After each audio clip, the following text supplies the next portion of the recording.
नमस्कार, मी प्रगती पाटील तुमचं स्वागत करते आपल्या चॅनलमध्ये. आपण आहोत शेगाव येथील गजानन महाराज मंदिरामध्ये. वारी शेगावीची करी जो का भक्त ते असे अनंत सांभाळील. तर चला माझ्यावर तुम्ही सुद्धा शेगाव येथील गजानन महाराजांचं दर्शन घेण्याकरता.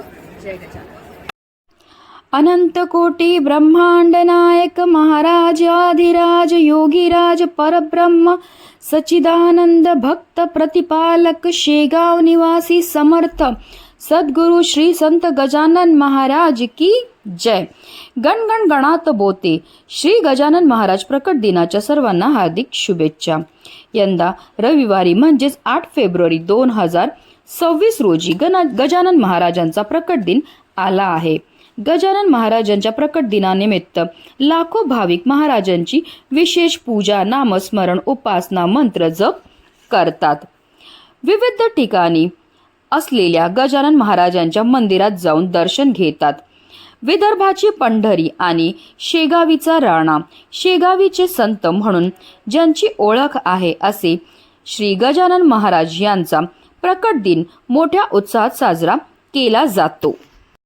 गजानन महाराज प्रकट दिन केवळ महाराष्ट्रात नाही तर देश विदेशात साजरा केला जातो. या निमित्ताने शेगाव येथे शेकडो दिंड्यांचे आगमन होते.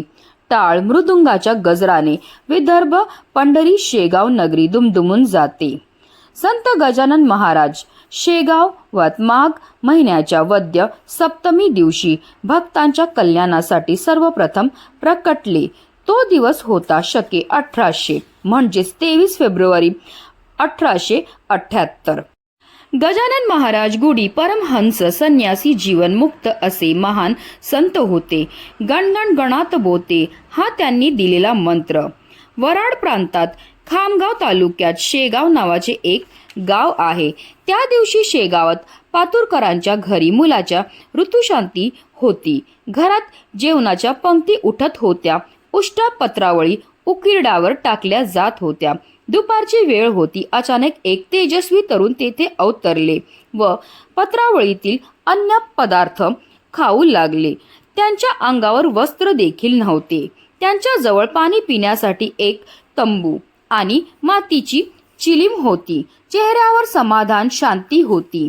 ते कुठल्या तरी तंद्रीत होते. त्याच वेळेस रस्त्याने बंकटलाल अगरवाल आणि दामोदर पंत कुलकर्णी जात होते. त्यांचे लक्ष त्या तरुणाकडे गेले. त्याला बघून हा कोण विक्षिप्त असावा असे म्हणाले, पण त्या तरुणाच्या मुद्रा बघून हा कोणीतरी साधू पुरुष असावा असे वाटले. कदाचित याला भूक लागली असावी असे बंकटलालाला वाटले. त्यांनी पातुरकरांकडून पंचपक्वानाने भरलेले ताट आणून त्या तरुणासमोर ठेवले आणि त्याला खाण्यास आग्रह केला. त्या तरुणाने सर्व पक्वानांना एकत्र करून खाल्ले. नंतर जनावरांसाठी भरून ठेवलेले पाणी पिऊ लागले.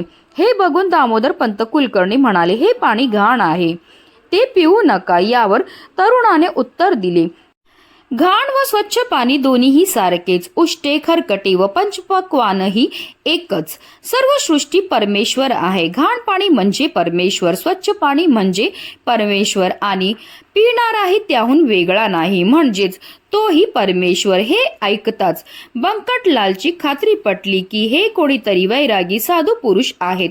ते दोघं त्या तरुणाचे पाय धरण्यासाठी धावले. तोवर ते अदृश्य झाले. हे साधू पुरुष दुसरे कोणी नसून साक्षात संत गजानन महाराज होते.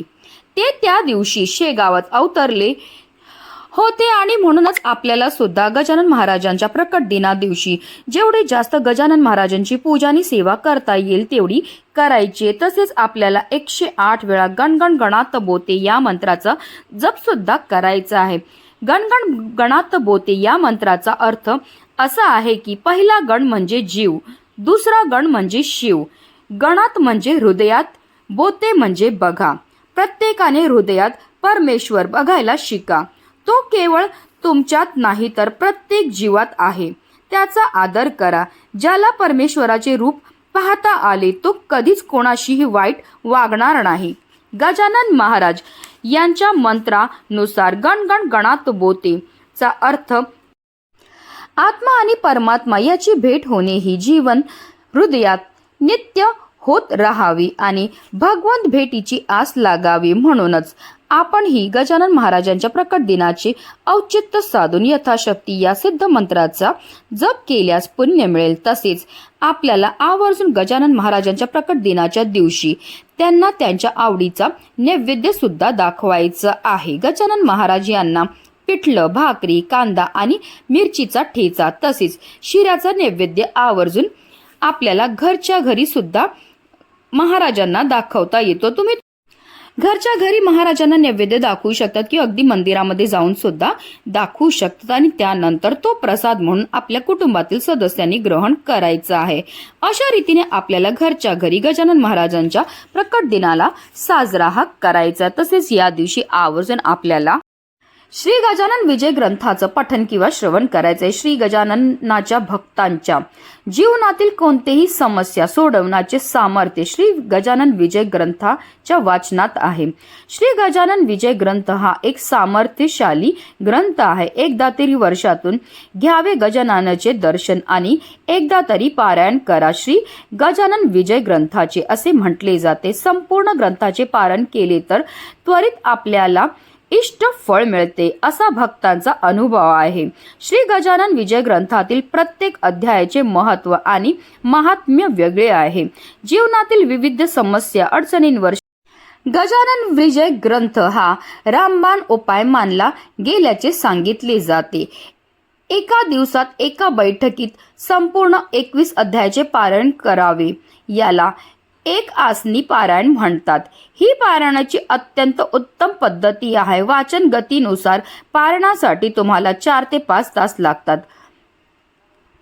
आता जर तुम्हाला एका आसनी पारायण करणं शक्य नसेल तर तुम्ही एक दिवसीय पारायण सुद्धा करू शकतात. एका दिवसात पहाटेपासून रात्री उशिरापर्यंत आपल्याला सवडीनुसार 21 अध्यायाचे पारायण करता येऊ शकते. तर आपल्याला आवर्जून गजानन महाराजांच्या प्रकट दिनाच्या दिवशी जेवढ्या जास्त सेवा जप करता येईल तेवढं करायचं आहे. म्हणूनच व्हिडिओ जास्तीत जास्त लोकांपर्यंत शेअर करा जेणेकरून प्रत्येकाच्या आयुष्याचं कल्याण हो हीच मनामध्ये इच्छा गणगण गणात होते.